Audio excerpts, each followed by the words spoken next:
Welcome back, everybody, to the Esports Collegiate Conference. We are here within the final week of Rocket League regular season play. Anything could happen, and who better than Ash to join the desk to take you through it this week? What's going on, man? Not much. I'm really excited to be here. I am the head of broadcast for Miami, and of course, in this matchup tonight between Miami and OU, I got a little bit of a bias, but super happy and excited to work with you guys tonight.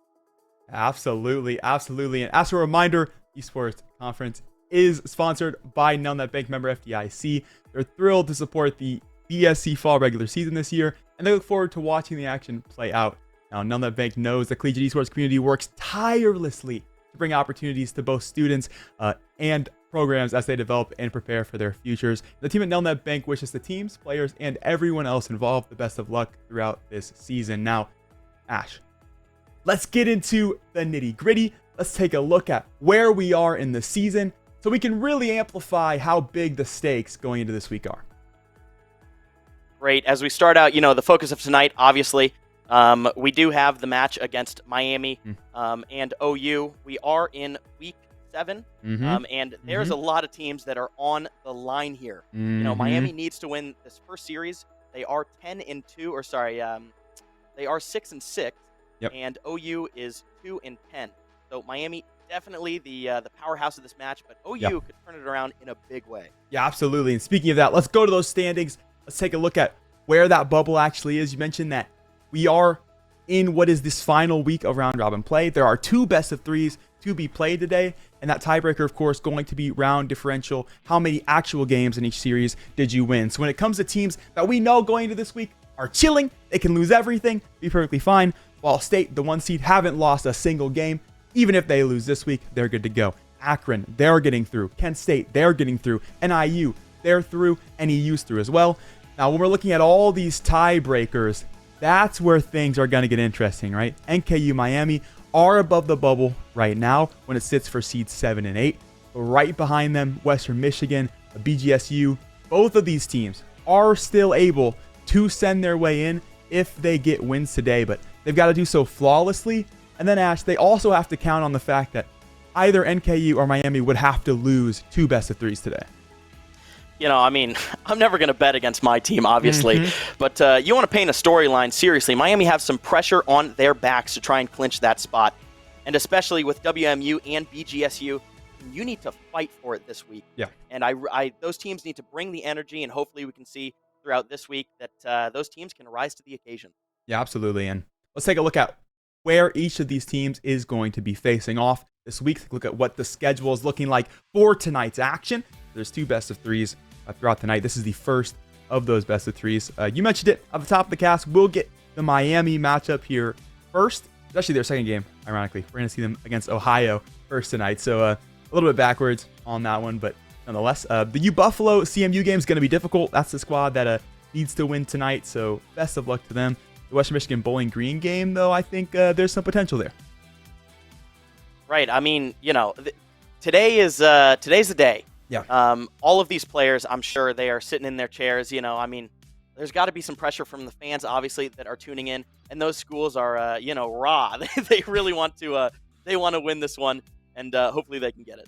Absolutely. So if you're those 4 bubble teams that we mentioned, the goal is to win, but is to win flawlessly. Round differential going to be the difference here. So the more games you can take out, the better. If you can 3-0 and get out of this with +3, it's going to look a lot better in those standings if we do get to those close tiebreakers towards the end of the night. Of course, remember, Miami fans, before we start your matchup here, if they do not beat Ohio, who, well, Ash, I'll be biased with you. I think they absolutely should, right? If they don't, they've got another matchup later tonight for an opportunity to still clinch that spot. They just need to take 1 best of 3, and even taking that best of 3 can be a bit sloppy. The round differential is in their favor here by about 1 or 2 games.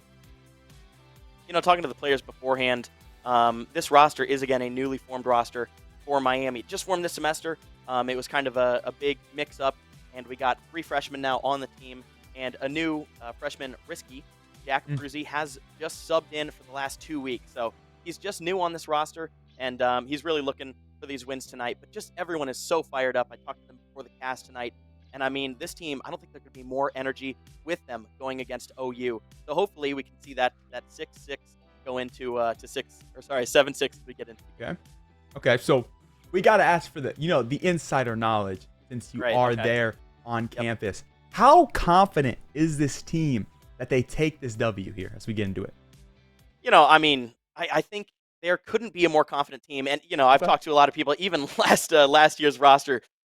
This team is a super confident one. A lot of really aggressive play styles and a lot of aggressive personalities, especially being out of OWAM here. But as we get into the nitty-gritty of this game, we will see a clear coming out here by, let me scroll down here, sorry. We will see a shot actually going off the backboard by Disrespect. And now a shot coming off the backboard there. OWAM going to be trying to defend this, getting a nice clear. And generally the pace of the game is in the favor of Ohio right now. Yeah, it is. Pestering shots in early within the first 30 seconds. Miami just getting the bearings a little bit. We know, though, and especially as originally being a competitive player yourself, how much feeling out there is at the start of these games. And it'll be Ohio feeling out the back of the net within the first minute. You want to talk about momentum. That's a goal in 40 seconds here. Seriously, I mean, a great pop. Gets around one into the back of the net. Ohio's got to be feeling pretty good. Those statistics may be lying to us. Yeah, certainly could be. Or they know, hey, it's time to start playing. If nothing not to lose here, I guess you'd say. Yeah, if not to call themselves, at least to play spoiler. Yeah, certainly nothing to lose at this point throughout this round-robin stage. Bringing on the pressure early. Nonetheless, they're going to slow the ball down as well within their own quadrant. Start to push this one forward. Good contact there, but a better save from Seawood. Yeah, I think Miami are just starting to get their footing as we have seen a little bit more aggression here throughout this second minute. We do see Fear get a clear. It's going to go straight up here, and now no touch from Ohio. And a shot is going to be sent into the back right by Fira. A great realization of space there by Fira. We see OWAM get beat there, but it is sent into the back right of the net. Disrespect just not getting the touch he wanted, and a little bit of a slow back post rotation from Ohio there is going to lead to a tie. Yeah, really Ohio counting on Disrespect to have that touch and just not quite in position, a little bit higher on that ball than we'd like to be. Couldn't reposition the car in time, and that gives room for Miami to take it away. Yet again, they're going to try to push the tempo on this one. Demo going to kill what could have been a two-man play. It's going to slow that pace down. Still a pass on. Ohio defense there for the middle of the goal box. Going to be going off the backward here as we do actually see a clear, but a reaggress here from Miami. And almost a shot going to be going into the net there. Miami looks like they are... Their vultures swarming the prey here. Ohio just trying to do anything they can to try and get this out of their half here. But Miami making a real point as to why they are 6-6 here. And Ohio has to prove that they can beat a team like Miami that has such a strong offense. A good flip of the switch here for the Miami offense and putting up that pressure. I start to get worried here for Ohio as it's been two players close in that net, close in that post, and still shots. Going to ring through. Fear will find another. And, well, that early goal all but forgotten now. Right. Miami definitely feeling good. And I think it's been, right now, Ohio may just be trying to get the nervous jitters out here as it's off of the back of two mistakes that Miami has scored. It has been super clean plays. It seems like Ohio just, and almost a third there. It seems like Ohio is not watching the net as closely as they should be. But hopefully they can clean that up going into the rest of this game. Then out into the backward here. Now a touch into the corner by OU. Going to see an aggress by OWAM into the middle. Need a touch out here, and we will see a little bit of a double commit. Disrespect is going to be trying to get that out. Now in again is going to be Disrespect to pass into the middle by OWAM. We are going to see a almost a touch here from here. It's going to be getting into the middle. Now a shot here potentially from OU off the backboard. Need to see a follow here from Gruden. We will, but it is going to be hopefully clear out. No on long. It's going to be sent into the corner. Miami finally facing some pressure as they try and clear it out of their corner here. A bit of pressure here. Decent attack from Ohio. Handled nicely, though, by the Miami defensive end of things. And not overbiting on these clear attempts either. Making sure there is resources back. Sending far enough to secure a boost. That one just barely off the crossbar. Lucky break here for the orange side of things as they'll try to recoup some momentum. Hopefully Miami can clean it up, too, actually. It seems like Miami, they have some really fast breakouts here, but when they need to clean it up, it's close. I mean, Miami they're letting it into their half, and they're letting it close. We've seen two really close shots from OU, and we now see a clear here from Disrespect. It is going to go straight to Fear off into the corner. Not the touch, certainly the OU wanted there. Not that one either, as we do see an aggress there from OWAM. Now waiting on the corner here, trying to pop it out. Waiting on one, but it looks like OU finally cleared to get it out of their half. Good enough break up there. The bump's minimal. It does do enough to deny that air dribble early. So Miami yet again going to get some control back. Nothing to really coordinate this assault unless they can win this 50 and win it hard. Looking for that second touch, but sent away. The last man in net. Bump from Ohio going to secure them control yet again. In addition, they start to push it forward. Lose a 50 here on the sidewall, though. Big chance early on. That one's off to the front of the net. It's just not enough for Miami to find it. Miami, though, they're showing their offensive prowess here. I mean, they've gotten 3 or 4 passes now on into the box of OU, and still certainly looking for it as it gets popped out. Now going to be a touch from Fruity, taking some control. Almost a shot there from Miami. Now a bump here coming out from Risky. It is going to be OWAM here trying to get it in the middle. A clear, though, by Fruity. Now up to an OU player. It is going to now be a clear into the corner. Just waiting here. Miami has to bide their time. We are going to see a clear out here. Ooh. Even a double commit. Good demo, though. OWAM just kind of waiting here. See Risky on the forefront. And clear out there from OU. Looks like it's going to be another stall ball in the middle. 10 left to play. This one all but surmounted. A good clear here. Could bring something on, but Miami in midfield, not going to let that happen. Early bump for that first clear. One look on from Disrespect. Someone's got to get up for that. Redirect on its way. And there's enough defensive effort to send that one away far post. Miami take game number 1 after an early goal from Ohio. That was a little bit scary. I'm not going to lie. That was a little closer than I think I'd want it to be. But, you know, Miami felt really confident that game, especially in their offense. You know, it was always a good touch and it was always a good pass. But OU actually having some really good defensive plays, too, as they kept it really close. I think the one thing that I'd like to see is a little bit more control. It seems like Ohio are getting a little bit scared when they get that ball in hand, trying to go for more 50s. And Miami, especially OWAM and Risky, are masters of 50-50s. And I mean, they can almost always get it where they want it. As we did see it, Miami forcing some mistakes out of OU early on that leads to that great first game win. Absolutely. And I got to ask you, you see 12 seconds left in the clock, ball rolling midfield. OWAM just teasing at it, not going for the extra offensive effort. What are your thoughts on that? You know, I'm always a firm believer that even if you're up, even if it's close, you got a chance to score, you go for it.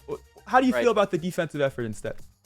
You know, I think it was a little bit lackluster there in those last 12 seconds. You know, the saying, always play like you're down. In Rocket League, that can get you into some trouble, though, if you overcommit in those last seconds. So I think Miami's trying to lock down. You know, I talk about all the time on when I'm casting Miami.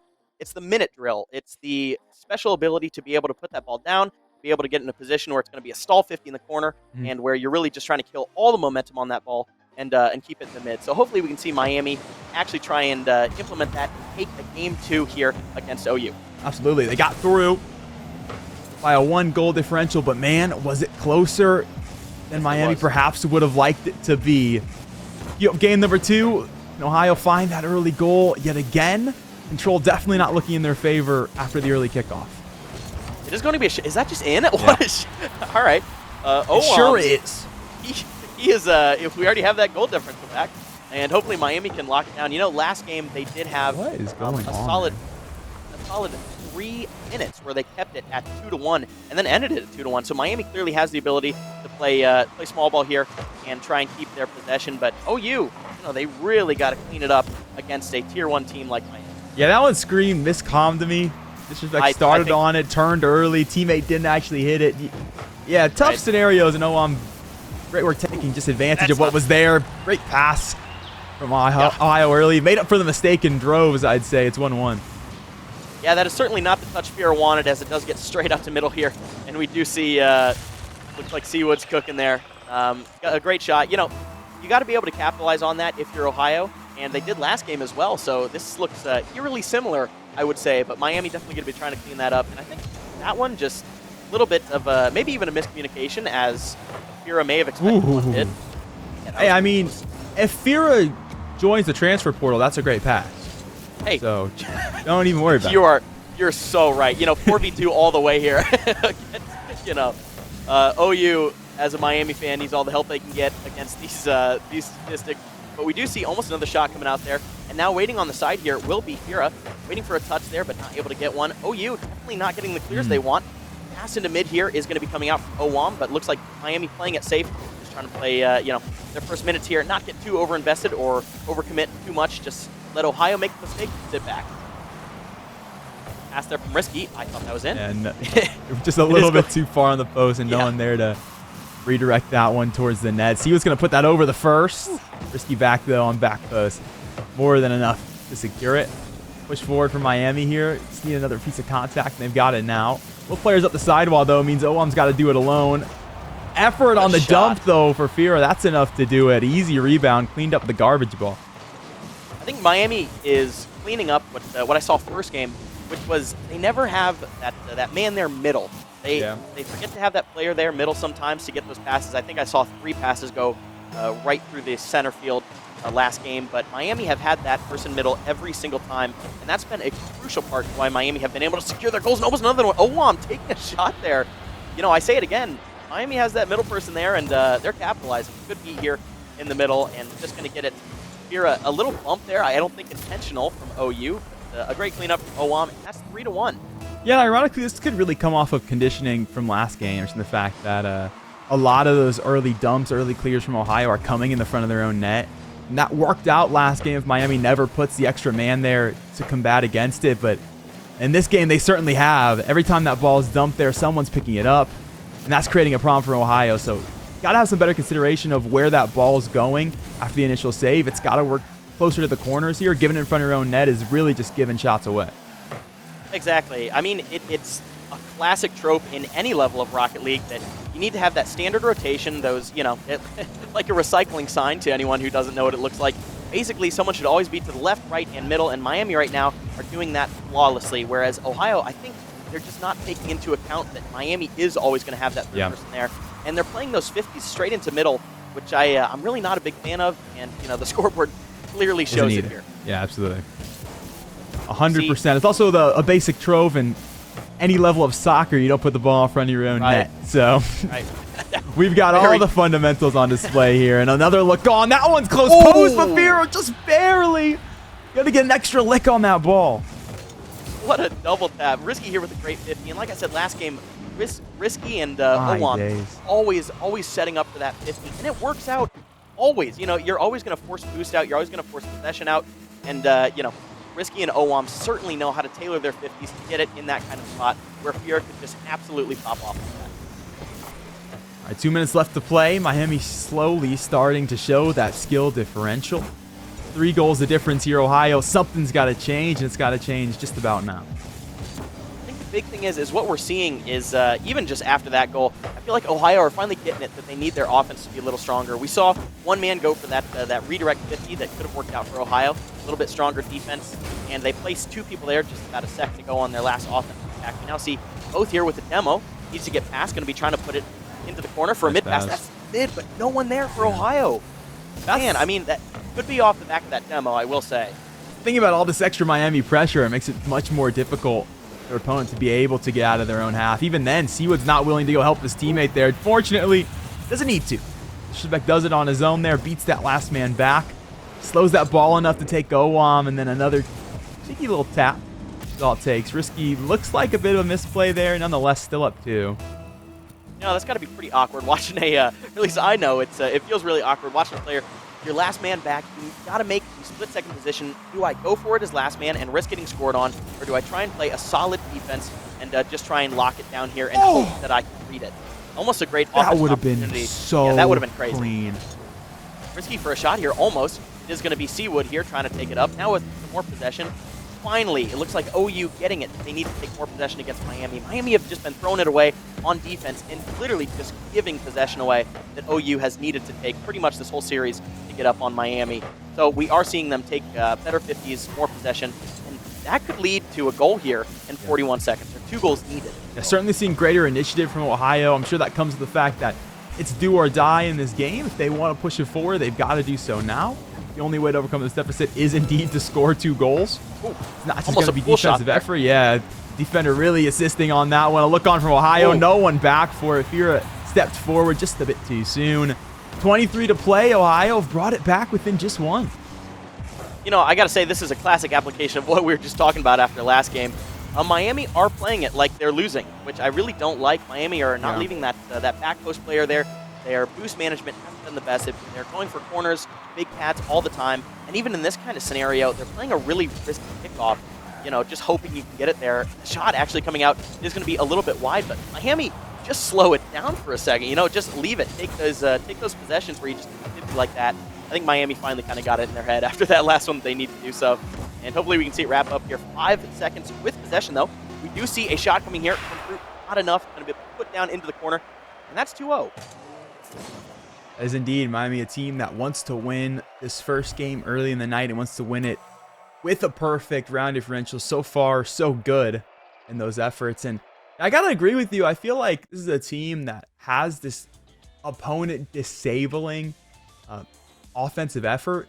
And when we get to that last minute of the game, it feels like they really focus on the defensive, focus on don't let this team score. We're up goals. It doesn't matter. And it ends up enabling the other side instead, the fact that there isn't that extra pressure there. I mean, we see how consistently Ohio's forced into their own half, can't make decisions. There's always that third man in mid, putting all that pressure on the net means that they can't find successful clear attempts. But once Miami backs that pressure back off, playing to, well, not lose, they start to slowly let the opponent back in the game. Right, I mean, that's a classic way to throw away momentum, is trying, keep the pace of the game up. Just trying to take those really risky plays is how you just, like you said, you enable those offensive opportunities. That 50 could go wrong. That possession might not go through. That back post player might not be there because you're trying to create an offensive attack. And that creates a great way for that third man to just clear a ball like we saw against Miami. And that back post rotator was just not there. So Miami locking it down when it was 3-4, but a little bit scary going into those last 20 seconds. These last 2 games have been scary, but nonetheless, they've been Miami victories. They've been the better team very consistently. So we're at the point where we're getting nitpicky with it. That's just because they've been playing such a decent game. So definitely not to say this roster is not talented. They've absolutely proven such. Exactly. Rocket League's a momentum-based game, so I think nitpicking is probably not the worst thing here, because if Miami, I guess if OU picks up on what Miami are failing to do, they could turn it around really quickly here. And hopefully we can see Miami just, adapt a little bit and try and keep it clean. I just really would like to see in the early stages of this game, defensively from OU, the ability to position their clears a bit smarter.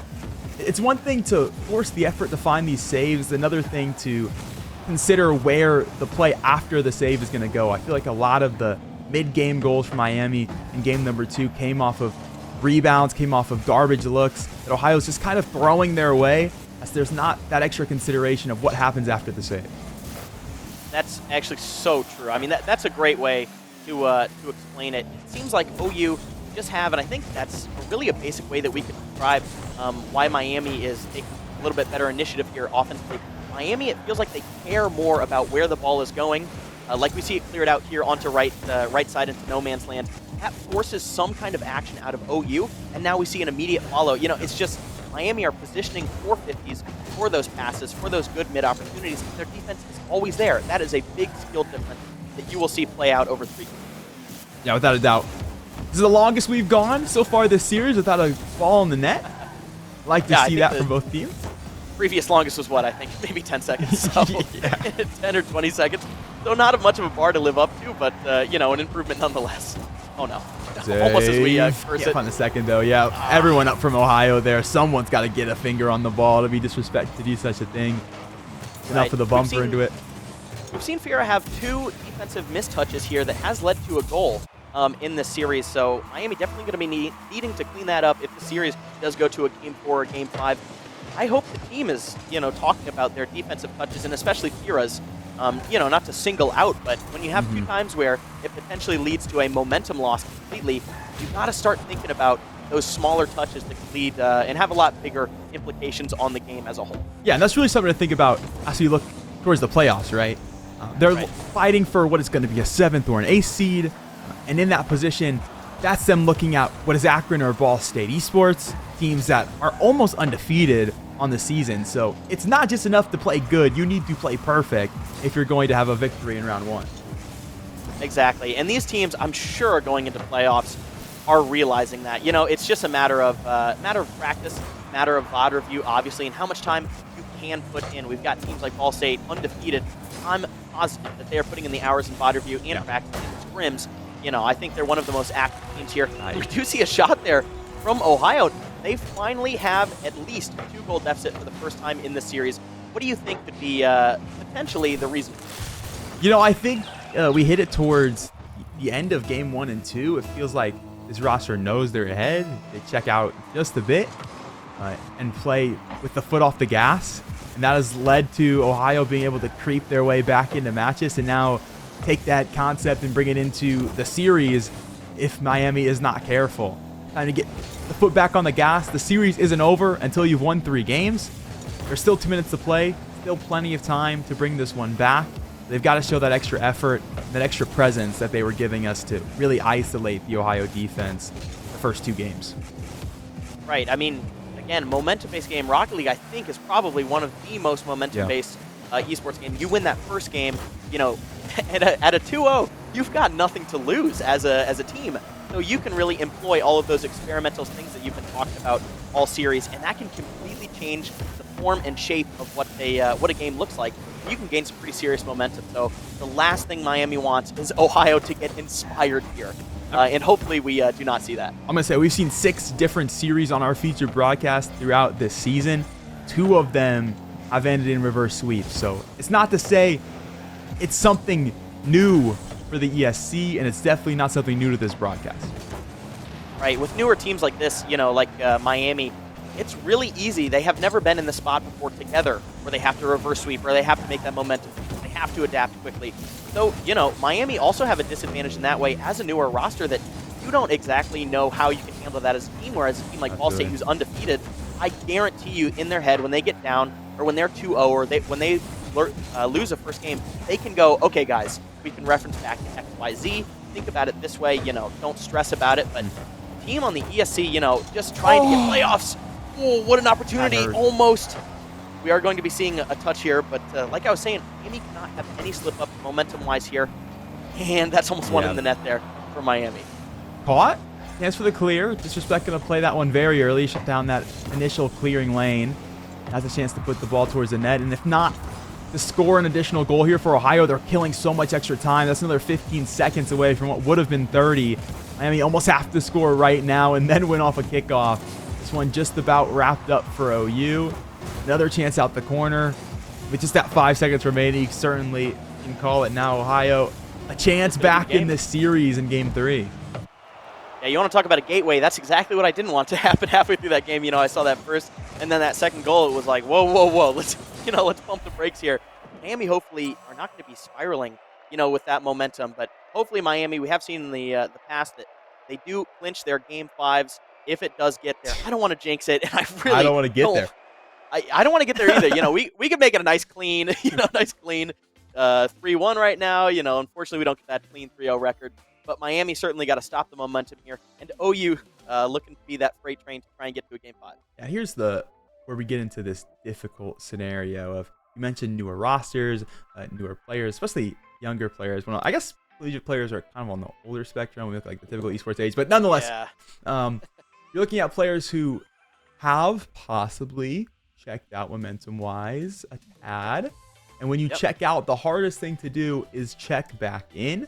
Which is why I say, like, the most important aspect of a Rocket League coach isn't even really to coach. It's to bring the team back to earth, to almost be like a psychologist to the roster. Right, exactly, yeah. Like, it's a question of, if these guys who are playing it for a season together, are they able to successfully communicate within their trio that, hey guys, it's time to lock back in, and can they get back on the same page in enough time? Right, I think the teams, you know, I've coached some smaller teams, and I will tell you, the biggest job I've had to do is telling the players, hey, you know, lock it in, quit getting in your head, don't let the momentum get up here. You know, it really is, like you said, it's a psychological game, especially when you've got 5 minutes to perform. And hey, what a save! What a save! What a save! Oh no! And then a flick, is it going to be just in? Close. That is a pretty large mistake there from Miami, or sorry, from Ohio, and certainly not looking that great. That's never what you want when you're trying to get some momentum back. Are you gonna get reverse swept by a team that saves their own shots? I mean, you know, that Ash, would you let bad. your university do that?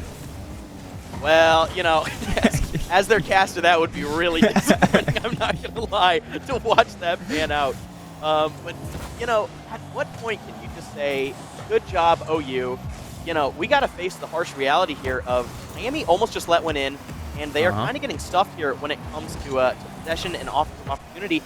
if OU gets a reverse sweep, there's nothing you can say but just good job. Yeah, So absolutely. I, as a caster, certainly not trying to prepare for it, but it's a possibility, and that's pretty scary.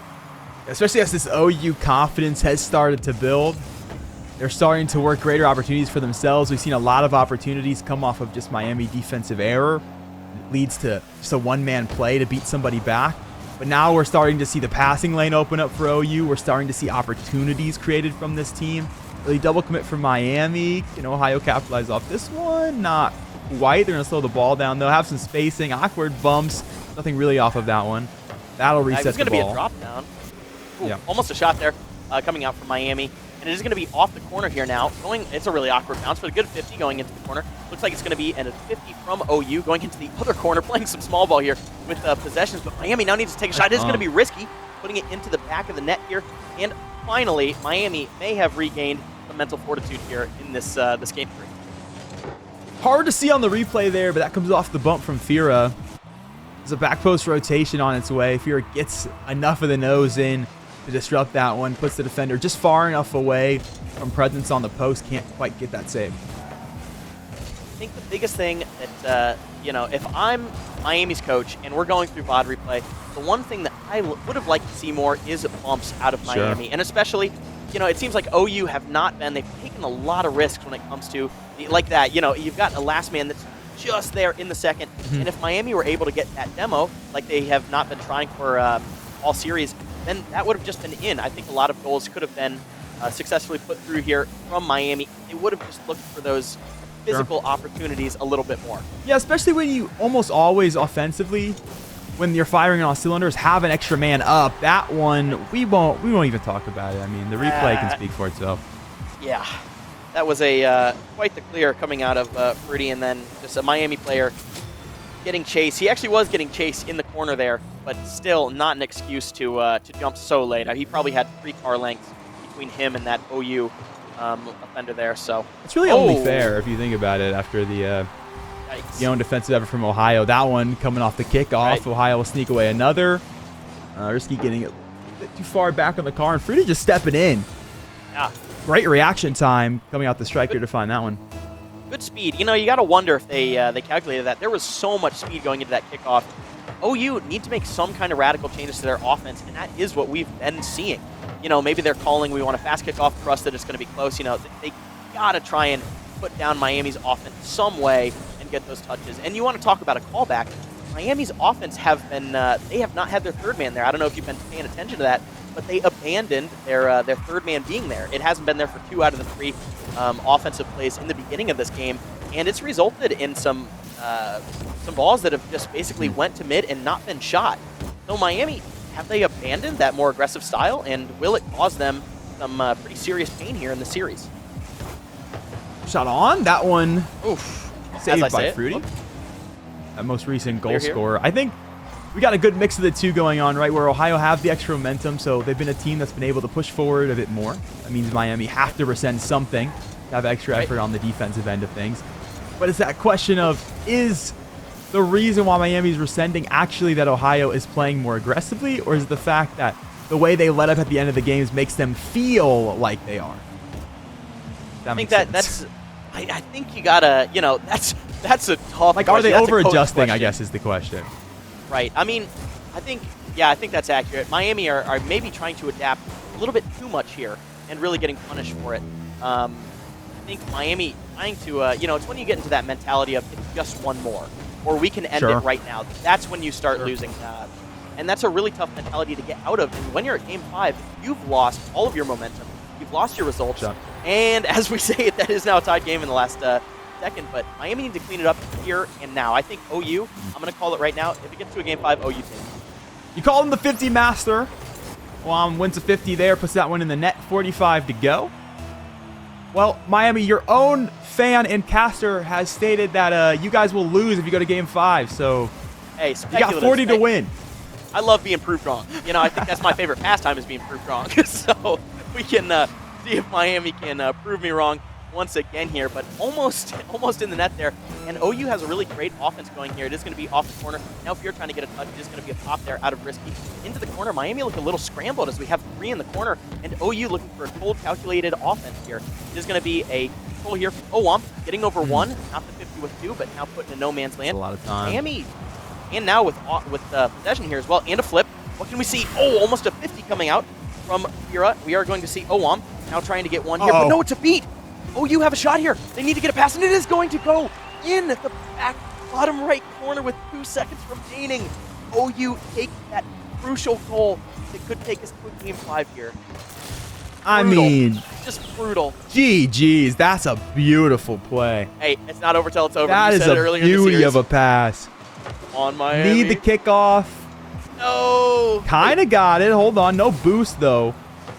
The flip to midfield. Look, a chance for the ball. Not quite enough. Would have been a man in net anyway. Ohio going to take it by 1 goal yet again. And all of a sudden, it's game number 5. The brooms are just around the corner. The janitor's closet is unlocked. There's a chance at the sweep. This is a tough one to stomach. I'm going to be real with you right now. This is where, you know, me as a player and a fan of Miami, certainly, we gotta cool it down here. Miami really needs to do something pretty radically different, and Miami's got to bring it back here and try and. Hey, they've clinched all their game 5s thus far. I don't know if you can tell I'm getting nervous, but I really am. This is stuttering here. Miami is right behind me. I heard him yelling in the first game and the second game, but I can't It's quiet hear him now. anymore. Oh, Quiet now, which is really scary. That's a bad. Yeah, when it gets quiet, it gets real. That the vibes are out of play. That makes you slightly nervous about where momentum will go. I will say, to try to reiterate a little bit better now that there's not an active match in front of us, I think there is that potential that towards the later half of these games, right? Because games 1 and 2, we see this team so dominant, so aggressive. You mentioned the fact that they play that extra third man up offensively to really solidify looks when they come to rebounds in the middle of the pitch. But this team brings that away after the end of game 2 and 3, slowly letting the opponent back in because they let off the gas. And I think in last game, we saw them fully rescind that third man because they are overcompensating for what wasn't actually Ohio's change of game plan, but their own. Right. I mean, that's an adaptive team. That's a team that wins. That's a team that gets a reverse sweep. Is an adaptive team. And the one thing that I think I could say that OU has been this match is adaptive. That's a scary team to play against because you know whatever you've thrown at them, you need to change it now, and you need to change it quickly. So Miami certainly trying to look for any gaps in the armor here of OU, as you almost see a shot going on there. But Miami need to change something or play the same thing they did the first game and try and get it here against OU. But I think OU have a pretty dominant advantage here in this game 5 moment. I can't help but agree. They won the last 2. But hey, it was 2 straight Miami victories before Ohio were able to walk back into the story. Anything possible here as the first minutes away. Boy, isn't that a scary storyline? You know, Ohio sitting there, or OU sitting there in their chairs. I mean, you can imagine their comms. You know, let's get it. You know, we need to win this. Let's prove them wrong. That's a scary team to play against. Yeah. And when you're in a game 5, the psychological, the psych is everything here. And especially as a player, I can relate to exactly how Miami and OU are feeling. You need to be able to calm down if you're Ohio, and or sorry, if you're Miami, and say, okay, guys, let's lock it in, please. let's chill out, do everything right. We need to do this and this, but Miami kind of just looked frazzled here. He's taking the corner here. Now waiting on one. It's going to be almost a pass mid by Disrespect there. Not able to complete it, but looks like we are going to see a follow here from Cookin. Now going into the corner, a clear here by Fira. A good clear. Is that just on? All right, cool. Hey, you know what? We'll take that any time of the day. And not exactly what you want to see, but a goal nonetheless. And they get one in. They'll take it. Yeah. 2 minutes away from this matchup. You know, an early lead. That's definitely what Miami's looking for here. Certainly. I mean, whatever you can get. You know, it doesn't have to be clean because it hasn't been a series. Sure. And Miami, they need to be looking for those opportunities. Oh, no. Oh, an open net miss there from Miami. That's not what you want. That's a momentum killer. And it is those small things in a matchup like this in a game 5 that can throw off your mental just a little bit more than it already is. Now a follow here. Oh, a good 50 there. Now OU. Going to be going into the corner, but now a control there. Going to be another clear here from Kira. Going to be put into the corner. A good clear into the corner there by Risky. And now just kind of a stall ball going into the mid. We're going to see some control here by Fruity. A good 50, though, by Owam, our 50 master, of course. It's going to be disrespect up the wall. And it looks like OU kind of throwing everything at the wall here, and nothing's really sticking. No, certainly not. Miami's brought that pressure back to the table. It's put Ohio into a box on their own end. Look forward here yet again from Ohio. That one's broken up early. Demo comes with it. There's lots of time here for Miami, but it's disrespect perfectly to read the passing lane, shut down the infield before it can even really get started. And that's going to spare his team there. Demo player back on the pitch, a demo of their own, and now space for Ohio to start an attack. Oh no, this is going to be going into the corner here of Miami, but we could see a shot off the backboard. Miami needs to save that. It is going to be one up and send into the corner almost. We are going to see Seawood now falling into the corner, but Owam playing some small ball there. Disrespect now up to one. Waiting to get it mid, trying to get it to that backboard. He could have a double here. This is bad for Miami. They need to clear a little double commit in the midfield here, and it's finally cleared out into the corner. Miami not safe yet, though. Still a lot of momentum here, and a shot going to be coming out. It's going to be put down under one, not over the other. Now following is going to be into the corner here. And it looks like now, finally, OU are safe from that offense from Miami. Miami now needs to respond to a threat and a miss from Disrespect. Oh my gosh, not a shot here. No one's there from OU. Yeah, pace of play really just slowed down in that moment. Oh man, this is terrifying. This is the standoff right here. Now, I can officially say we are into the minute drill, and Miami, they need to play, you know, I'm going to say it, they need to play like they're losing here. They need to keep that offense up. Yes, they need to keep this pressure up. We've seen them already twice this series let their opponent, walk back into matches. They cannot let that be the case this time. Early demo is going to come through. That ball slowed up on the sidewall. Walk forward here. Still has the flip. Going to sit on it.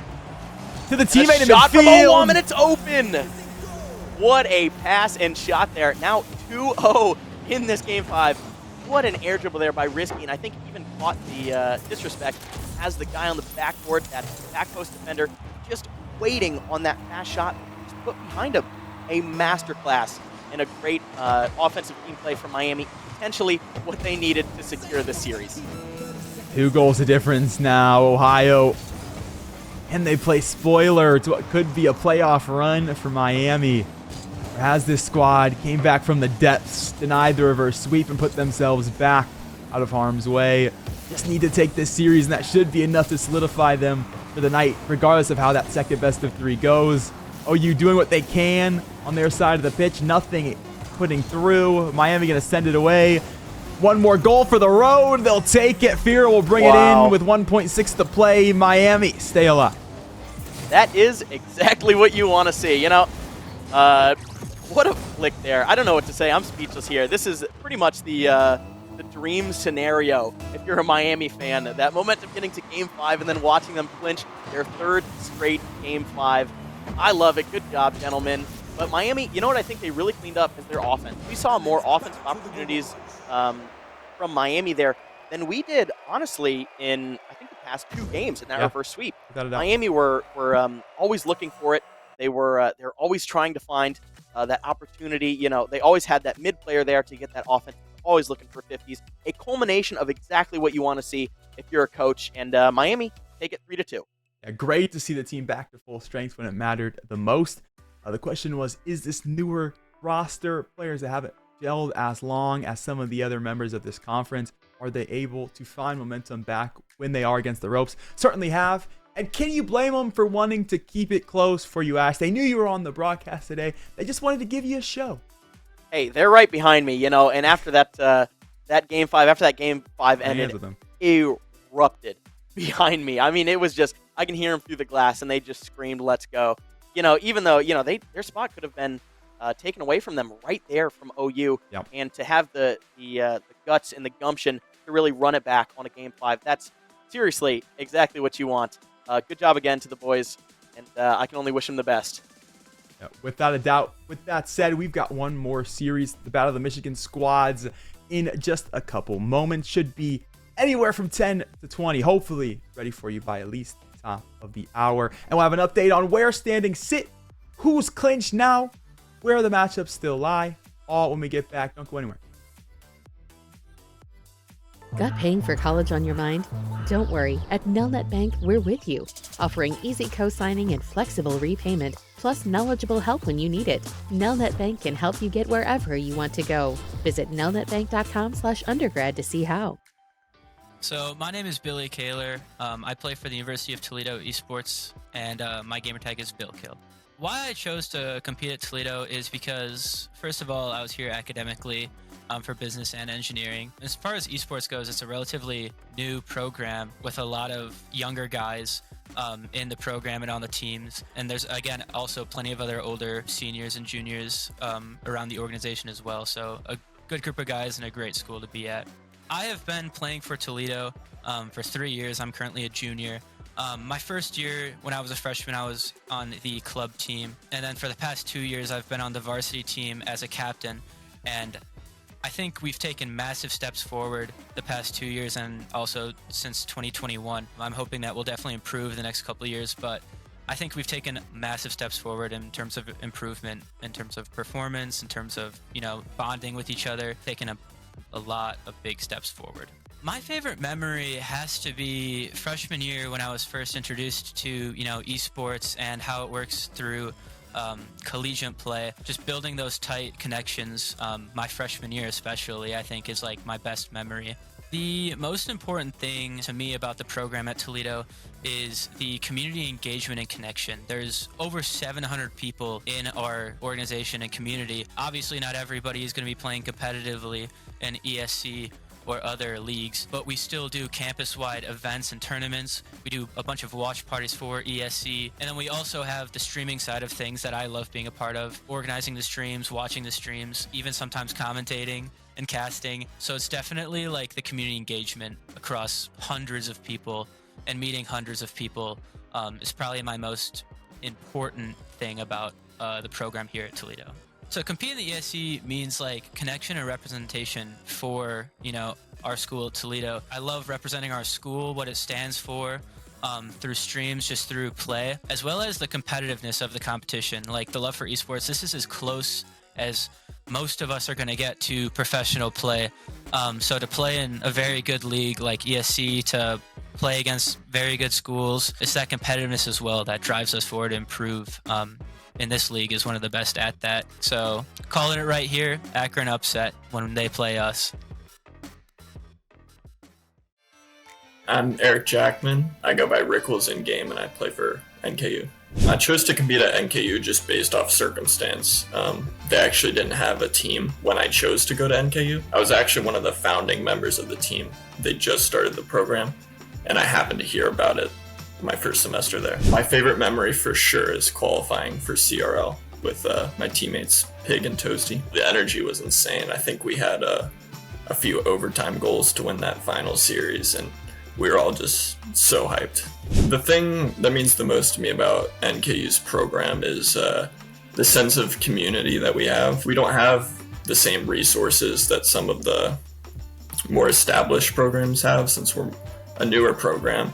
And it's just great to see people like volunteer and step up to fill in any of the gaps that we might have. It's great for us to be able to compete in ESC because we love the regional matchups and we love to be able to play against other talented teams and get good practice that way. My name is Jared Moskowitz. My gamer tag is Hitman Horsey, and I'm on the University of Buffalo varsity team. Well, for starters, coming out of my senior year of high school, I just decided that I wanted to really partake in esports. It seemed like it was a growing community, and it was something that I wanted to be involved in as I love video games. But ultimately for me, I ended up going to University of Buffalo because they had a good engineering and computer science program, and I'm currently a computer science major. I'm currently a junior at the University of Buffalo, and I've been playing since I got here freshman year.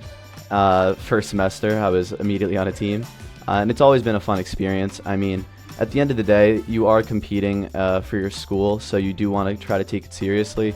But especially when I wasn't on the varsity team, it was just fun to be on a team, meet some new friends, and just play Rocket League with people that are equally as good, because it's kind of hard to find other people that are as good as you in the real world. I don't even know if I could pick a favorite memory, but anytime that we hop on together, it doesn't feel like you're part of like a team. Like maybe in high school, if you're on a sports team, sometimes it didn't always feel fun. It felt like work sometimes. And that's something that I really try to avoid. Just really trying to keep the energy up and have some fun while you're playing the games. So it's just really been just meeting people and having a good time playing. The one thing that means the most to me about the program at University of Buffalo is mostly just the community that we've built. I've met a lot of different people from a lot of different places that if I wasn't in this community, I wouldn't have met them. And it's even people that I wouldn't even consider maybe even being friends with beforehand, but you share that one thing in common and a friendship can blossom out of anything. It really means a lot to be able to compete in ESC, both as a player and also for the school. I was told by my esports director that you could look at the ESC almost as like the MAC-10 for University of Buffalo. It's a little more serious, and it really creates the atmosphere that I've been looking for, where I feel like I'm playing in a competitive way and I can really benefit the school as an outcome by our performance. I'm Zach Boyer, my gamertag is Bricks, and I play for Bowling Green State University. I chose to compete at BGSU kind of on a whim because I didn't really know if I wanted to come to college in high school, and BGSU was one of the colleges I had on a list. And I kind of just applied on the last day and they accepted me, so I came here. So I've been playing here at BGSU ever since I came, so I'm a senior right now, so it's like 4 years, 3.5 since I graduated in the winter. But playing wise, I technically officially stopped last summer, so about a year ago. And I started focusing more on the managerial side of things. I still hop in now and again. This season I hopped in because I had a teammate quit on me, so I was an emergency sub.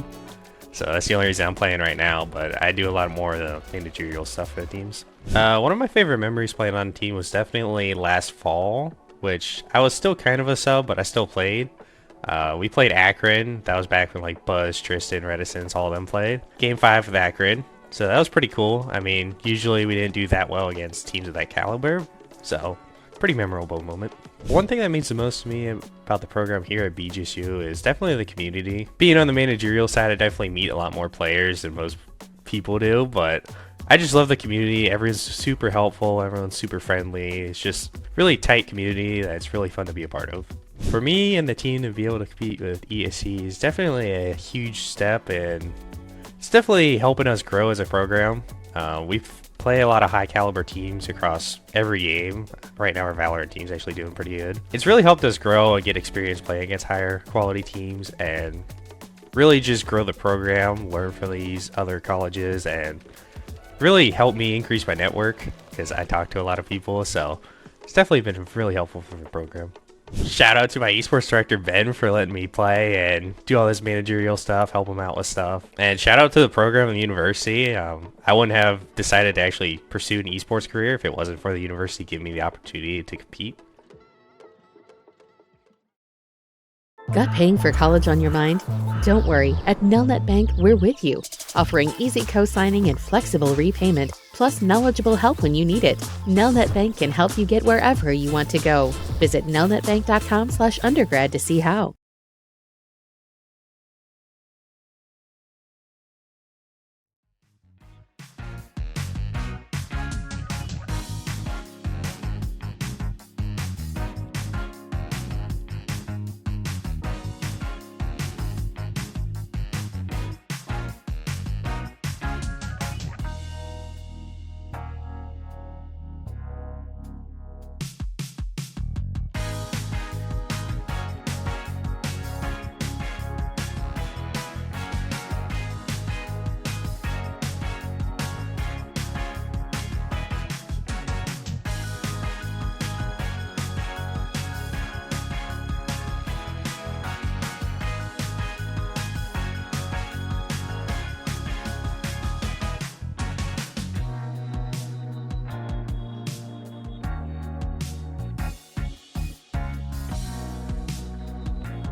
Welcome back to the Esports Collegiate Conference, everybody. I'm Catnator, that's Ash. We just wrapped up the first game of what is the final 2 best-of-3s of the regular season. A victory for Miami, what should be a clinch playoff spot as well. We'll hit that in just a minute. Ash, how are you feeling being the caster from that squad?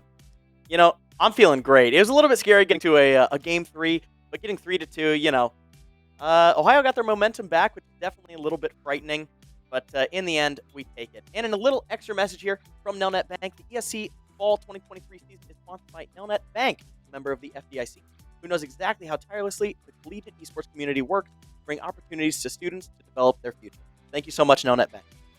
Thank you, Nelnet. And as they talk about opportunity, we will as well sing who has the opportunity to compete in that postseason playoff action. If we can take a look at the standings, of course, these are coming into the week, but a couple updates on our end of how things are shaking up as it currently stands. We're paying our attention into what is that tier 6 to down in the tier 10 section. So we said at the top of the cast, if NKU win, if Miami win, they should be good. They should be clinched, right?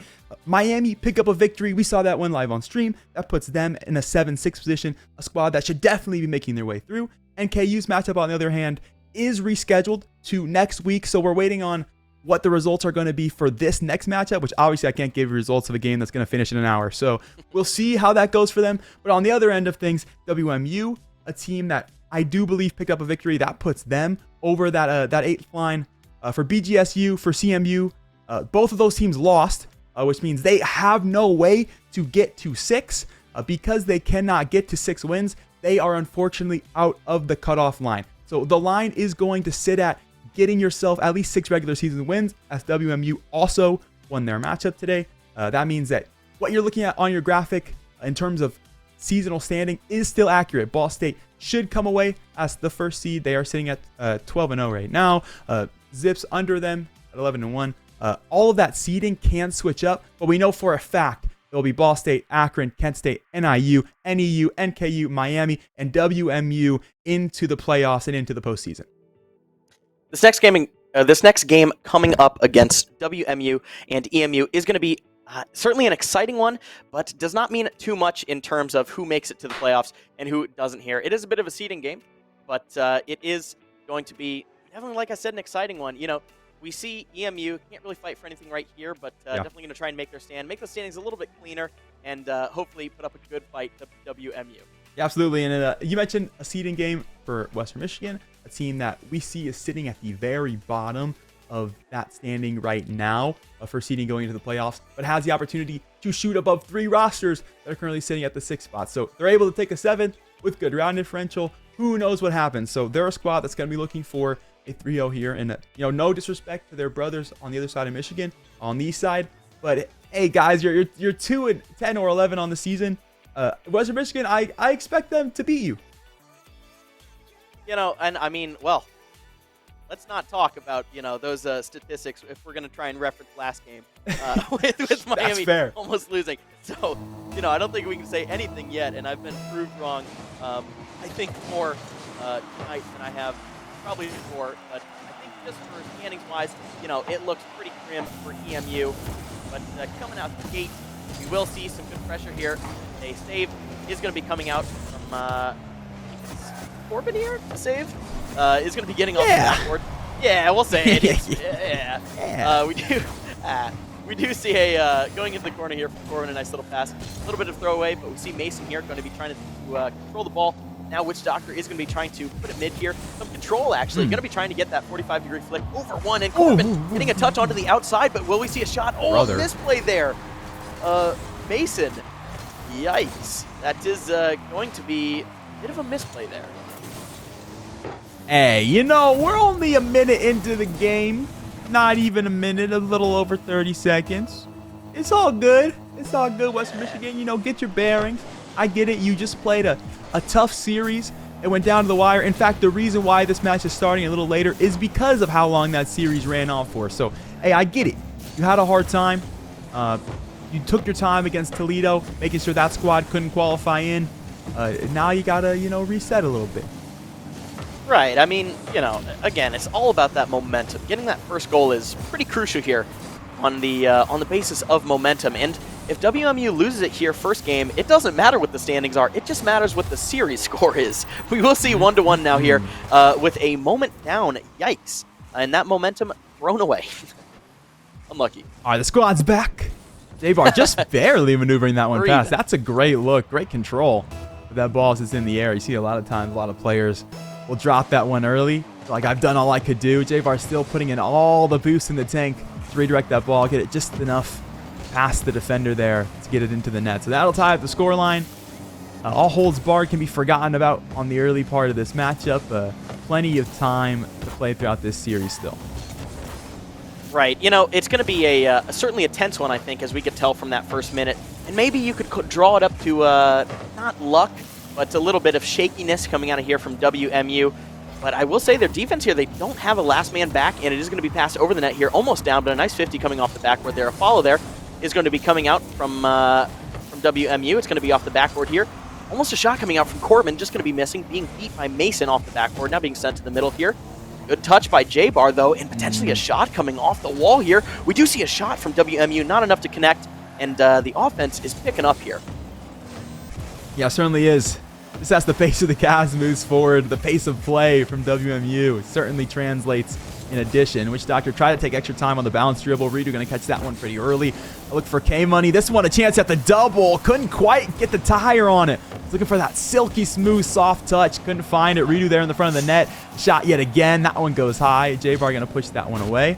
K-Money turned on it. No boost in the tank though. Trying to beat two. Just the one. Redo yet again the man back for the save. You know, that's always what we're looking for, a silky smooth touch, but certainly not what we can always get, as we have seen off that backboard. But potentially, a touch here is going to be going off that side wall into the middle, and a 50 here now going to the left side. We're going to see a follow here from J-Money, waiting on one. It is going to be, sorry, K-Money, it is going to be sent out here, caught by Witch Doctor. Actually, a little bit of a mistouch there, now a follow. It does look like WMU trying to pick up that offense a little bit, and pick up where they left off. We do see a shot here going behind Mason, and that is now a 1-goal lead for WMU. And while we got to pause and play for just a second here, I just want to say, Ash, I don't know how you feel about this, but I personally hope Corbin's team loses just because that is the most annoying booster of all time. The party blower, I mean, yeah. We almost have to I didn't want to mention it. Yeah, I didn't want to mention it. But like, I hear that thing, and that haunts me, man. That's in my ranked games. I mean, you're trying to tilt someone. That is certainly a way to do it. Man, I mean, that thing is, you can hear that from the whole field away, and on a cast, it's almost louder than we are. Look, I get it. Bro's celebrating his clinched playoff spot, but do so somewhere else, big dog. That's what I'm talking about. Like, holy, change the sound. I mean, you know, you can't blame them trying to make a presence on this field here, and they certainly have with this offense as they are now 1-up. But it looks like EMU putting together a pretty good attack here. No back post rotator there from WMU. So that was an opportunity to shot here from Mason. It's going to be going into the back left. What a pass for a redirect. You got to love the precision there from the pass here from Witch Doctor. The man on the backboard, actually, Redo, is flipping out there. Just that back flip. Just enough to allow that space, and that back post rotator not fast enough to get there. That's a tied game with a minute left. And what a pass. Let's get some love to the finish as well. Recognition that Corbin's going to be there on the front side of the net. He's got all that right side post covered, and the look towards the left instead, repositioned in time from the actual striking position, be able to put that one away and deny the save.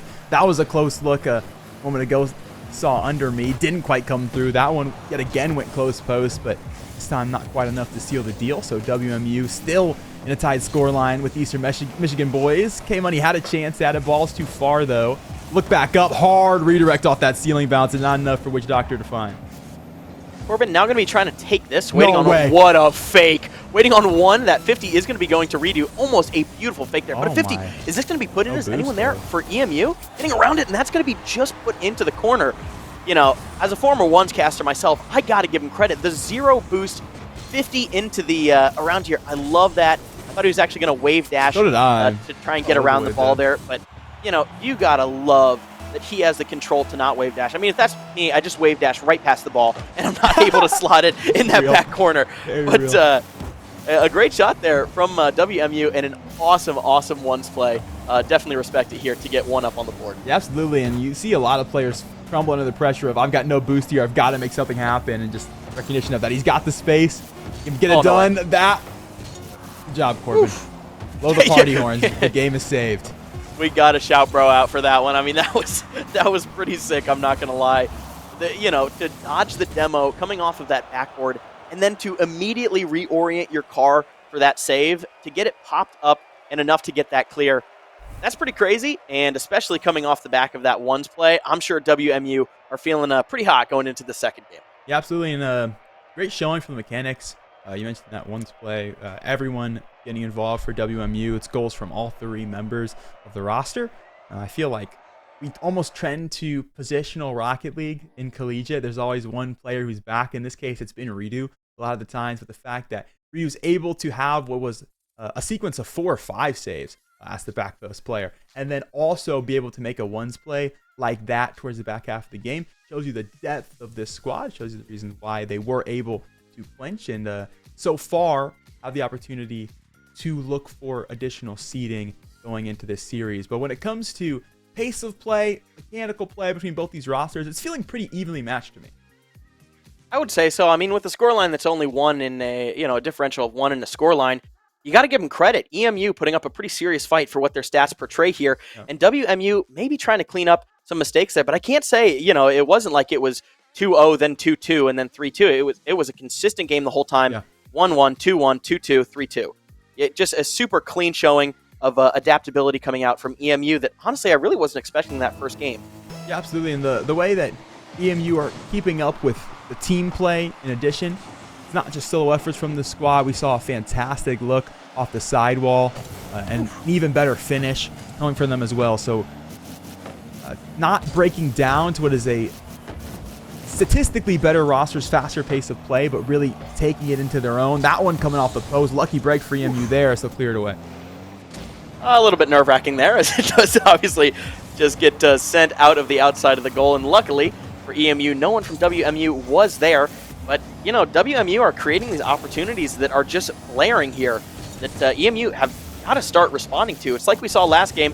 WMU got confident, and then they stayed confident. EMU were able to make some really good plays to try and bring it back, but I think WMU overall just has a big advantage here in offense. And as we see here, there's no one back for EMU. Oh, now there is. But that last player just getting there about maybe a quarter of a second in time.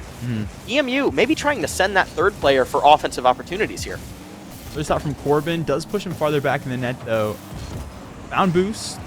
Came in, going to break up the play early. Has to turn back onto the ball, though. Back to mid for Witch Doctor. Got a lot more of the car under the ball than probably was looking for. Does get a turn back onto it, and yet again, WMU with the save. So EMU do technically have some shots on the net here. Nothing really convincing just yet, though. K-Money air dribble. Gets it close. Another chance for Mason. There we go. And that's enough to send it away. The effort kept on from EMU even after what felt like a missed opportunity is crazy. I want to highlight there just a little bit more specific. That air dribble, it's not like he was just going at the net the whole time. That first, that second, and even that third touch, just when it wouldn't go in. His placement was top left the whole time. He knew from the start that he was going to try and put that top left, and that is something that I don't think is appreciated enough that EMU have been doing. All of their shots, even though there's been a few of them, just a few of them, all of them have been in really good spots on the net. And even last game, we saw EMU, we saw them slotting, we saw them making some really good pass plays, but always in a great shot, or always in a great spot in the net.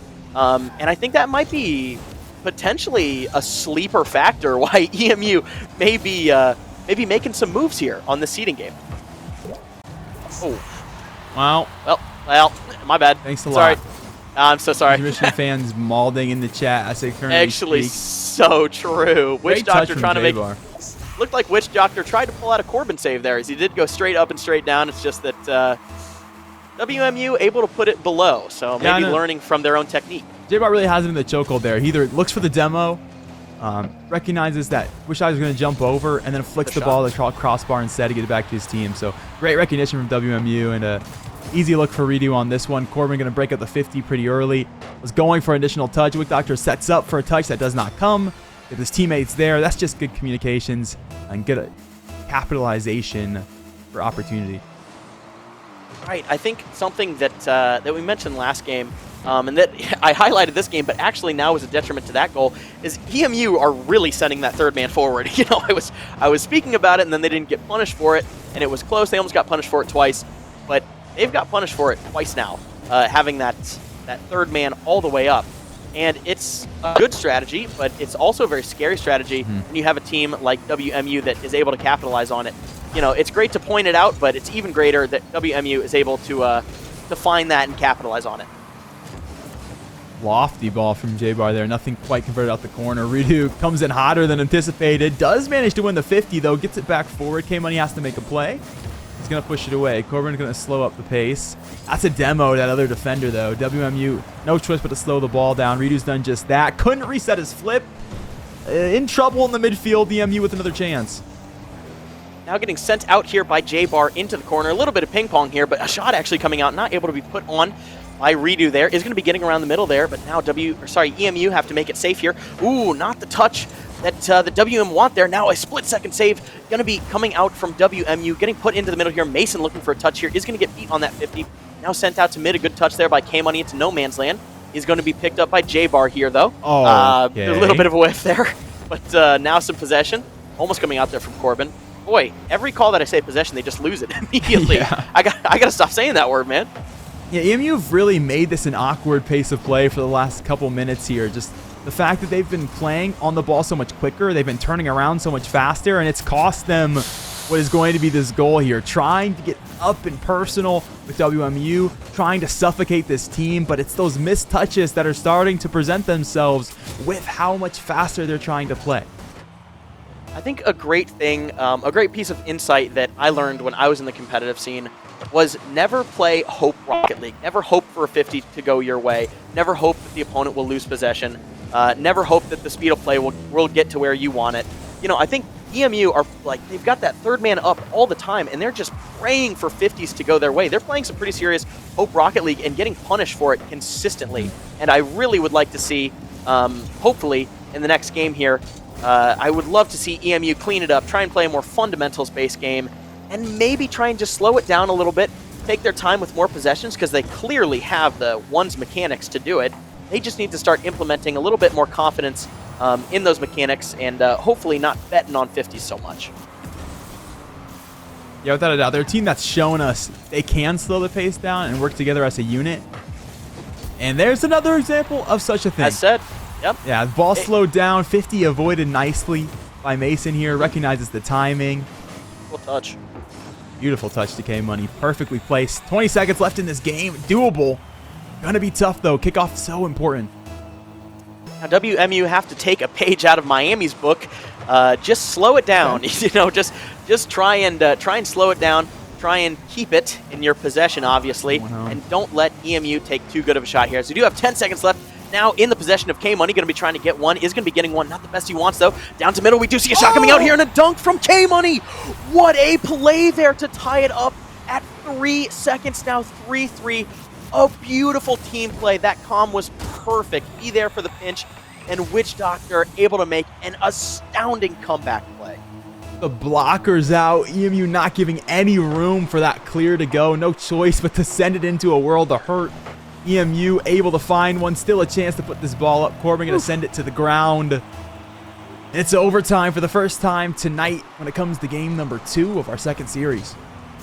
That had to have rattled WMU's mental. I mean, to get scored on with 3 seconds remaining, to almost go 2 up, and if they lose this overtime, that's going to be detrimental to the mental and physical momentum that WMU have here. They started out this game hot, and if they don't close it here, they may be in the potential of getting some, you know, they could be put in the hurt locker here pretty quick if they don't close out this game. Without a doubt. J-Bar going to get a lofted clear here. Looking to win that 50. Can't with his teammate, though, so Corbin no choice but to put something towards the net. Buy some time for the rotate. It's done so nicely.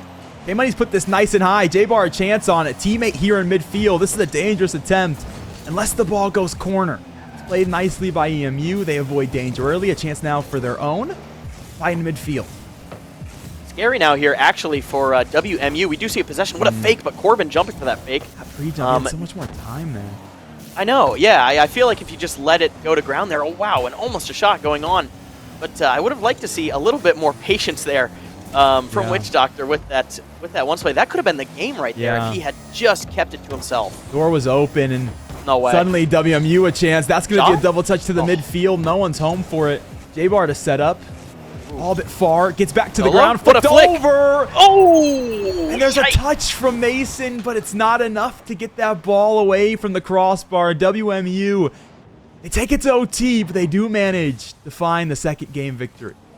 That is a tough own goal to swallow there. Man, to put your team 2-0 with your own goal, trying to make a pretty crucial save, that's really tough. And that's a momentum killer, certainly, going into a Game 3. But, you know, Miami thought they had it, and I'm sure WMU thinks they do too. I think WMU have put themselves in a pretty bad spot, though, when it comes to their offense. They've gotten a little bit more risky. We do see EMU sending that third man up a little bit more, trying to get a little more offensive, more risky nonetheless. But I think that's what we need from EMU. You're 2 down. You got nothing to lose. You got to adapt like we saw with Miami, and hopefully we can see them do that coming into a Game 3. Yeah, I mean, to Mason's credit, that's a really hard save. I'm not saying, without a doubt. I don't save that one. I'm going to be super honest. You put me in a ranked game, I don't do it. Like, not even his flips utilized. He's working with the ball that's behind him on the crossbar. Like, it's so pitch perfect. And then the fact that we know for a fact there is additional help in that situation in midfield. So it's also the time constraint of if I don't get this ball away right now, someone's coming to clean it up. Yeah, I'm not even getting close to saving that. I'm not even getting to the ball. In Mason's case, even if he had been able to somehow maneuver his car in front, I think he's getting blown apart by the next guy in mid. So it's kind of what it is, and it showcases the effort put forward and the placement of that ball on the crossbar in the first place. And I think it's just a real showing from WMU, the fact that they have so much presence on offense and that they can do a play like that, and they were at no risk. Like you said, even if it was saved, if it's off the crossbar, there's no speed, you have a guy at mid, and there's a demo incoming. What do you do if you're EMU really, like, to try and save that? I mean, yeah, exactly. All of your options are completely gone. You can do nothing. So hopefully EMU are not putting it on themselves too hard, just trying to maybe mentally get back here after that loss, and hopefully we can see 2 Game 5s tonight. Oh, that's a great redirect. Wow. Unfortunately, the crossbar playing some pretty solid defense on that one. Mason getting the save he couldn't have last game, unfortunately. That was pretty clean. He got the save in that back left corner, just coming out of the net to save EMU from going 1 down. But now we do see a pinch here from Redo onto the backboard. It looks like we are going to see one there to save it. Going to be now going into that back left corner. Corbin now with the shot is going to be sent out by Mason into that back right corner. And boomed by K-Money. Going off the back wall, a good read out to mid. Now a clear from Corbin. Not able to get much for EMU there. Witch Doctor trying to just go back. And a touch getting into the mid. Looks a little ping-pongy here, I'm not going to lie. It certainly does. No real control garnered in the early stages of this game. J-Bar off the back wall. Going to send that one high and wide. Corbin can't win it, though. Lost the 50. Mason a chance to flip that. Oof. Not quite there. EMU, just like the earlier efforts from the Western Michigan side, not quite able to seal the deal early. So that means we'll be 130 away in game number 3. No one with a goal in the net. This is dangerous, though, for WMU as it is off the backboard. A miss into corner, that's certainly not what EMU wants because it now gives full control to WMU. Speaking of control, I would have liked to see a kind of a dribble there maybe to try and get a little bit forward. But, you know, I think WMU are changing up their strategy a little bit. They've had a lot of control this game and this series. Good flip reset, actually. Didn't get the boost for it, though. No, unfortunately, just goes right over that boost. But maybe EMU will take a little bit more control as well as WMU, and we can see a less kind of boomy game here. That would be nice. All right, so EMU going to opt to give away that play. Mason just grab boost. Full rotates it instead, though, so obviously recognizing they need more solidified looks. Wow. And not just a clean shot. Getting back to the net quite in time. Witch Doctor was just hoping no one would be there. That's kind of a double whammy of emotions there. Right, exactly. You know, Mason's on backboard waiting for that 50, waiting for it to go up. But when that first 50 doesn't happen, that second position is just invalidated. Yeah. Because you're hoping for that 50, you're hoping for that ball to go exactly where you want it. And when it doesn't, your third man's not there. Guess what? You can't do anything about it. So that is, oh my, well, You know, I feel like I just shouldn't say anything at this point. Yikes. Third man commits there. Oh, what happened to the... Someone was AFK there in the middle. I think it was J-Bar.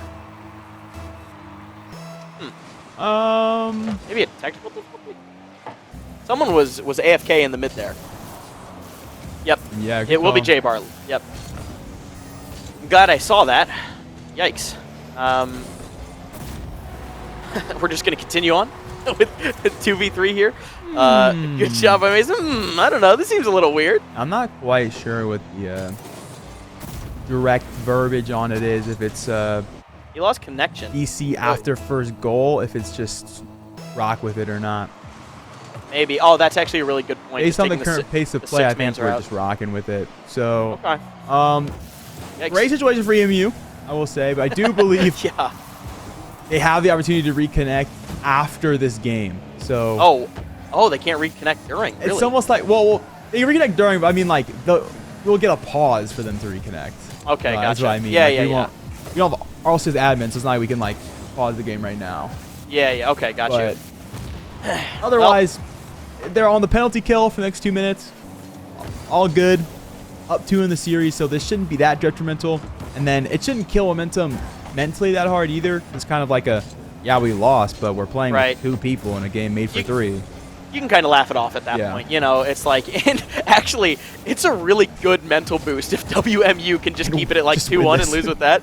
Yeah, right. Not even win. I mean, just keep it even. We do see J-Bar here. Actually, he's back. There we and go. Now, So just EMU a not 30-second penalty kill. All good. Yeah. Yikes. Well, And no goal allowed, so it's fine. They killed the penalty. Had no issues with it. Which after going to bring one back on now at 3 even strength, and Redo will send that one away. A minute left to play. Back to full strength is WMU. Still time to make this happen as they're looking to start a drive. Just had to make it a little harder for him. You know, I mean, we're trying to get a good underdog story here, and removing the third man certainly is a twist. But we will see now a clear out here, and followed by J-Bar. He's going to be trying to take some possession. Oh, wow, Corbin out of nowhere. Sent into the middle here, and a shot from Redo. He's going to be put, wow, top left. A signature placement here. Some great time. Witch Doctor just absolutely beat there. And then we see Redo, a nice little, just a straight up shot there. I mean, not much else. You know, that's kind of a training pack shot and just puts it back left. Yeah. The back post player, I mean, I don't know how well you can read. You know, you can read everything in front of you, but I think what the back post player fails to read is that you can also put him behind it. You know, Yep. put it behind him there, and that's exactly what happened. So some awesome placement. 40 seconds to go here with the tied game. May see another overtime, as we do see Witch Doctor following it, and it will go now into the middle here. K-Money sending it out in a demo. Coming out there from J-Bar, going to the mid. No double tap, though. Mason going to be putting it up.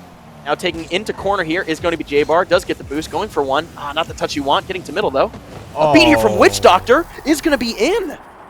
What a shot. Wow, Witch Doctor just jumping the lane there. Yeah. Getting in. Crazy confidence from him in that moment, just to recognize J-Bar slowly losing it on the air dribble, to step in out of nowhere and find a double touch to get his team up. 20 seconds to play. You've seen EMU in this situation sneak one back just a game ago. WMU have to do the same if they want to take this in a 3-0 fashion.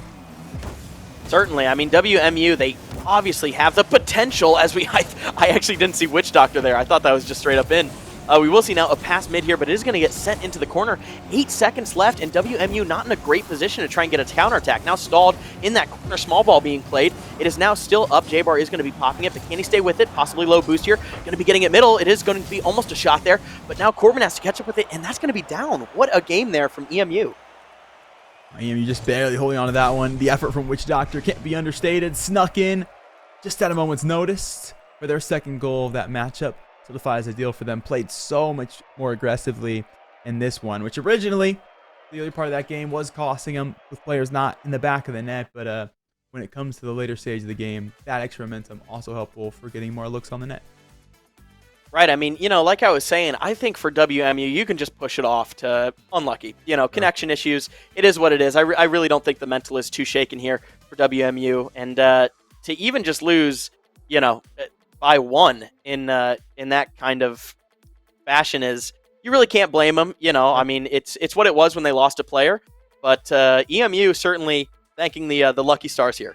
Yeah, absolutely, and especially when it comes to the fact that you're expecting that back post player to make a save. That player is DC'd, so they can't do anything. Right, exactly, And yeah. that's where the other goal comes from. So to look in your head and go, okay, the 1 goal differential comes from a goal that we had no chance of saving. So certainly yeah. is within the woodwork.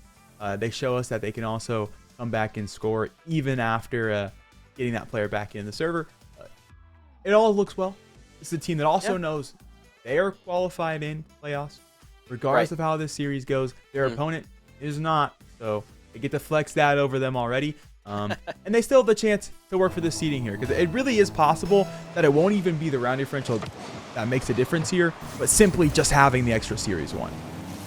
Right. And, you know, as a competitor, a lot of the times you're not thinking in terms of, oh, well, this does or doesn't matter. You know, I've been in a few leagues where it's you guys are qualified in, but these players got here through that competitive nature, and I guarantee you that it's not going to leave now. You know, I mean, even though WMU is secured in, I bet you they're sitting there, we're going to win this. We got to take this. You know, it's a do or die no matter the result here. What a shot.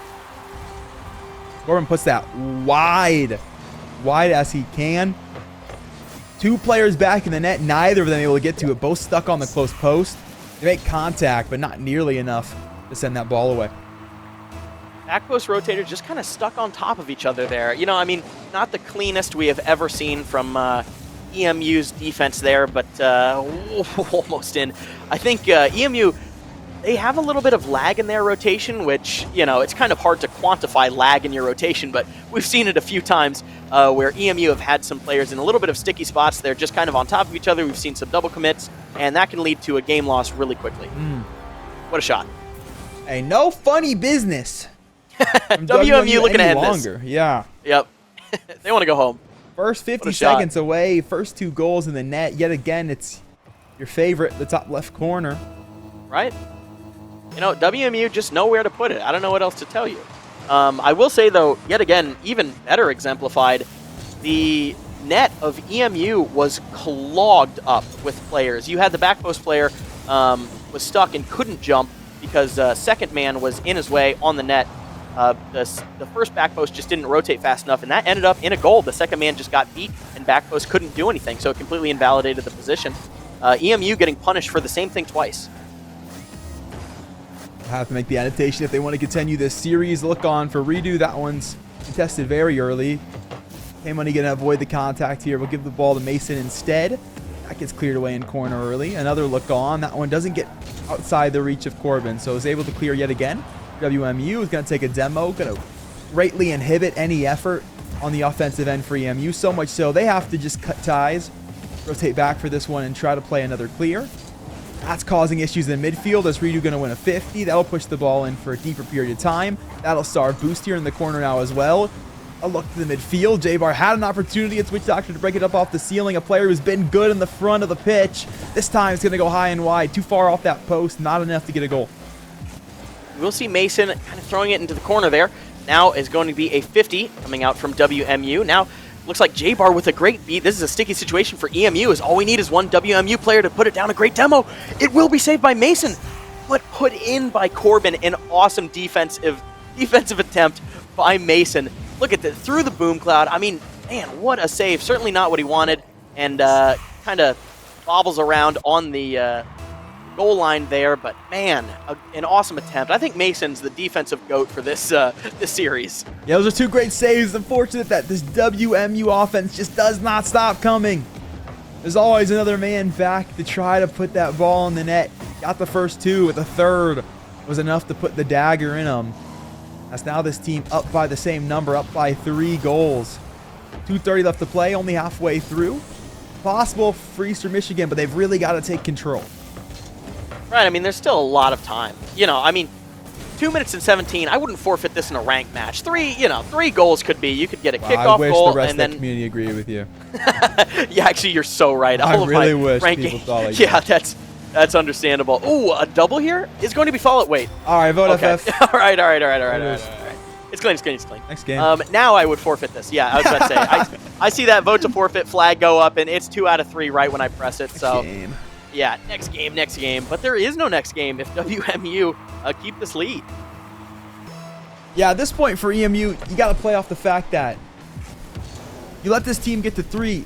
Your ESC season is over, fellas. That's it. There's no more games for Cold. you to play. There's no off season for you, or there's no playoffs for you. Excuse me. There is an off season for you if you lose this game. Don't let that happen to you this early. There we go. See, that's beautiful. Lots of control, slowing it down, knowing WMU is having a good time. Win the 50 with ease. He got him on the pre-jump. With nothing to do. Stuck anchored down in the net. Hey, boys. Let's capitalize off this upward momentum. Yeah.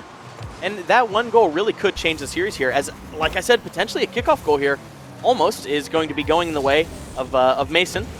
And now a follow here from Witch Doctor is going to be beat. Looks like, man, you can see EMU That is not the touch. Yeah, certainly not what you want. But they're keeping that third man way up, as you should when you're 1-4. You know, down three here. And maybe EMU can pull out the magic here with 1:22 left. Witch Doctor going to try to push this forward. Had to look on the 50. Enough to get Down? to the crossbar. Can someone get it back? Ah. Not quite. Doctor going I to turn think on that's- early. There's no boost in the EMU tank. Have to give this one away. That's a culmination. No one's there for that. I mean, it's 1-4. You need it. You need someone to be there, and no one's there. Yeah. That may be a little bit symbolic of this whole series for the offense for EMU. It's always one person trying or two people trying, and that third man's just not there, and it hasn't been.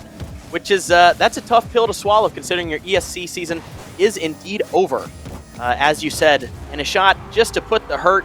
J-Bar? All right, well, he just stole the goal there. My teammate's goal. Yeah, right. I mean, this really is looking up to be a ranked game. You know, there's already someone in my team chat calling me bad. I get my goal stolen. My points look bad. You know, I mean, I'm mentally defeated here. I'm going next at 1-5. But yeah, tough pill to swallow for EMU. Definitely rankings-wise, it looked like this was going to happen. But momentum-wise, it looked like there was a chance. Yeah. 1-5, 37 left. Unfortunate. Now, unfortunate indeed. This is good for WMU. They want to be taking this series. I'm going to talk over this goal because Yeah, it's probably not fine. going to make a difference. I can't wait till that's clipped and then it's 5-5 and we're in an overtime. This is the team. Thank Oh, yeah, you, you you could just clip set it it then. Yeah. This is the team that, in terms of round differential, wanted to get a bit of a boost here. So losing the one game is tough. But at least they're going to get out with an extra 2 points, winning here in game 4 rather than game 5 or anything deeper than that. This is a team that in last series went all the way to game 5, so not able to get as much round differential as they would have won it out of that series, being the 3-2 scoreline. So this is going to be helpful for that tie break for them. So you mentioned winning this game is going to take them into a 7-6 situation where they are technically above Miami and NKU. NKU are going to play tomorrow as well, so that's a team that has a chance to tie them at 7-6. If they tie them, that round differential is going to make a difference.